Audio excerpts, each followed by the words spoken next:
दोस्तों, आपका इस चैनल पर स्वागत है।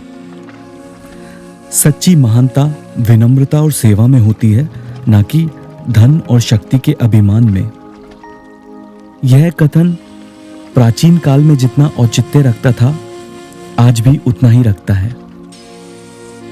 प्राचीन काल में विदेह नाम का एक शक्तिशाली राज्य था, जहां सोमराज नाम का एक राजा राज करता था। राजा सोमराज बहुत बुद्धिमान, न्यायप्रिय और दयालु था, लेकिन उसके मन में एक अभिमान घर कर गया था। वह अक्सर सोचता, मेरे जैसा महान राजा कौन है? मैं अपनी प्रजा की हर इच्छा पूरी करता हूँ, मैं सर्वश्रेष्ठ हूँ। एक दिन राज्य के एक संत ने राजा को सलाह दी, हे राजन, अपने मन में अभिमान को स्थान न दे। सच्ची महानता सेवा और विनम्रता में है। लेकिन राजा ने संत की बातों को गंभीरता से नहीं लिया। वह सोचता रहा कि उसकी शक्तियां और धन ही उसकी महानता का प्रमाण है।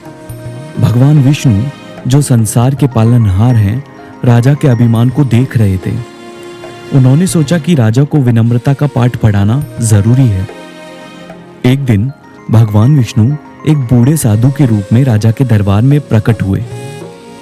साधु ने राजा से कहा, हे राजन, मुझे भूख लगी है, क्या आप मुझे कुछ भोजन देंगे? राजा सोमराज ने साधु को भव्य भोज देने का आदेश दिया।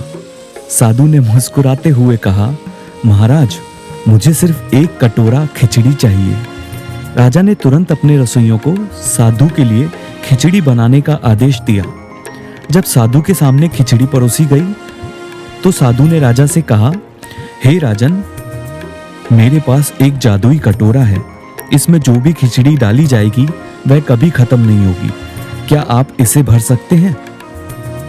राजा ने सोचा कि यह साधारण काम है और तुरंत सहमत हो गया। लेकिन जैसे ही रसोइये खिचड़ी कटोरे में डालते, वह तुरंत खाली हो जाता। राजा ने और खिचड़ी बनाने का आदेश दिया, लेकिन कटोरा कभी नहीं भरता। पूरा राज्य खिचड़ी बनाने में लग गया, पर वह कटोरा खाली का खाली रहा। राजा परेशान हो गया और साधु से पूछा, हे साधु, यह क्या रहस्य है? क्यों यह कटोरा नहीं भर रहा? साधु ने अपने असली रूप में प्रकट होते हुए कहा, हे राजन, मैं भगवान विष्णु हूँ। यह कटोरा तुम्हारे मन का प्रतीक है। जैसे इस कटोरे को कभी संतुष्टि नहीं मिलती, वैसे ही तुम्हारे मन को भी कभी संतुष्टि नहीं मिल सकती। तुम्हारा अभिमान और अहंकार ही तुम्हारी असली समस्या है। सच्ची संतुष्टि सेवा, विनम्रता और भक्ति में ही है, न कि धन और शक्ति में। राजा सोमराज को अपनी गलती का एहसास हुआ। उन्होंने भगवान विष्णु से क्षमा मांगी और अपने अभिमान का त्याग कर दिया। अब उन्होंने अपना शेष जीवन प्रजा की सेवा और भक्ति में लगा दिया। उनके राज्य में सुख शांति का वातावरण फैल गया और वह एक सच्चे महान राजा के रूप